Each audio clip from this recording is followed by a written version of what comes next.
Okay, this video is on predicting single replacement products, which is probably about the same difficulty as predicting decomposition products, so like a 4 or 5 out of 10 for difficulty.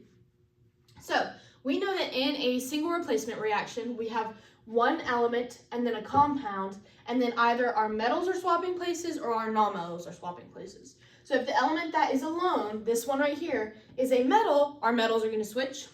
If the element that is alone is a non-metal, our non-metals are going to switch. Now, most of the time, these non-metals are going to be halogens, which you'll see later. So, super simple, except there's one other thing that you need to know. All of these fancy elements listed in this order, this is our activity series. So all this is saying is that the ones that are at the top, and obviously I ran out of space, so this is the bottom. The ones at the top are going to be most reactive, and the ones at the bottom are going to be least reactive. Same over here for our nonmetals. Most reactive down to least reactive. What this is saying is that this first element right here, this marker is crappy, this element has to be more reactive than the element that is trying to switch with, or the reaction can't take place. So let's say we have A plus BC, just as our variables. So let's say that this B is tin, okay? So let's say that A is zinc. So if we have zinc trying to swap places with tin, is zinc more reactive than tin? Let me go up. Yes, it is, so that would work.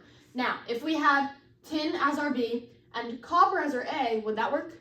No, because copper is less reactive than tin, so they can't swap. It doesn't work.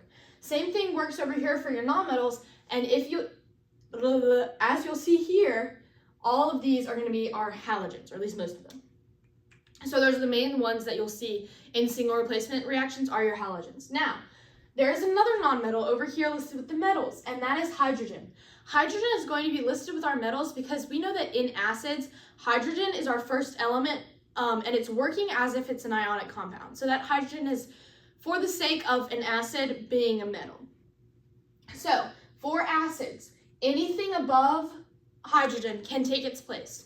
Water is a little bit different. It's going to have to be highly reactive to be able to switch out with water. But the main thing that you need to know right now is that in acids, if the metal is more reactive than hydrogen, they can swap. So we're going to jump right into some examples over here. Let me quickly erase this stuff.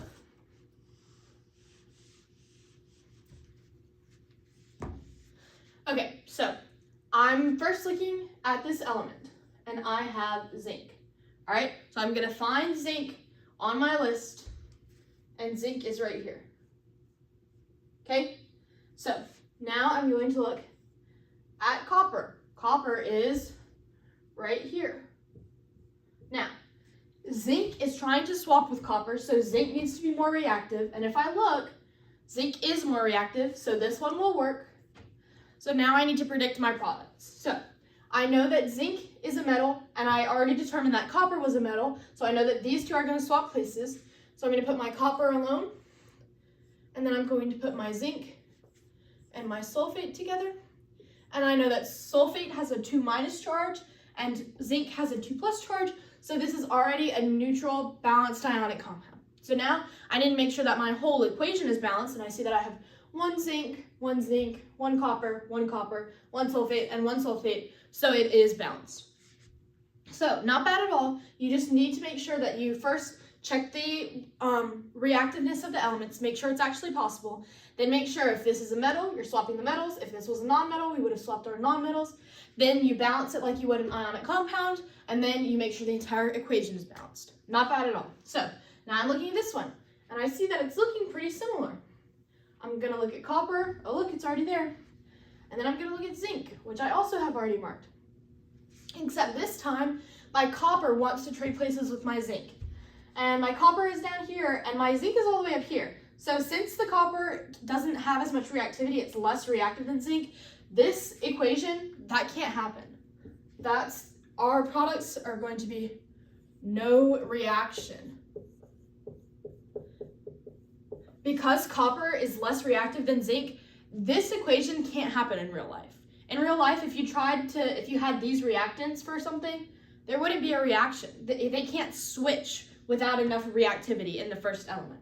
So that was one with metal that worked, and that was one with metal that didn't work. And so now we're gonna look at one with our halogens. So I'm gonna look at my chlorine first, which is right here. I'm gonna put a star next to it.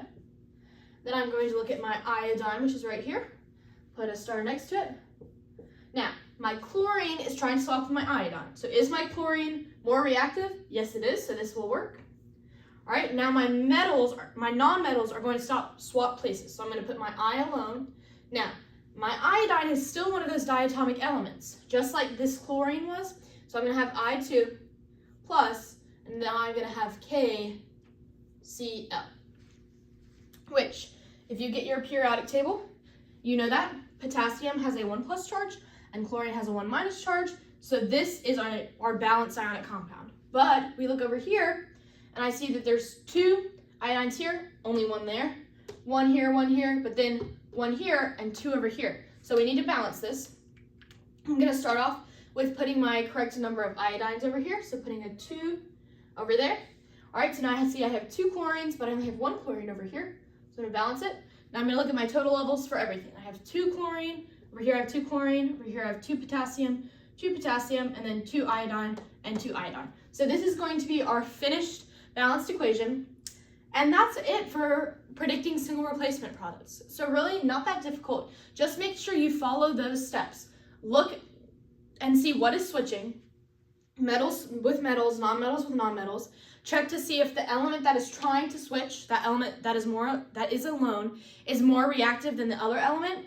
And then if it is, you can keep going. And if it's not, you stop and you just put no reaction, okay? Then you make sure it's a balanced ionic compound with your single element, and then you balance the entire thing. Really, not that bad. I hope this helped.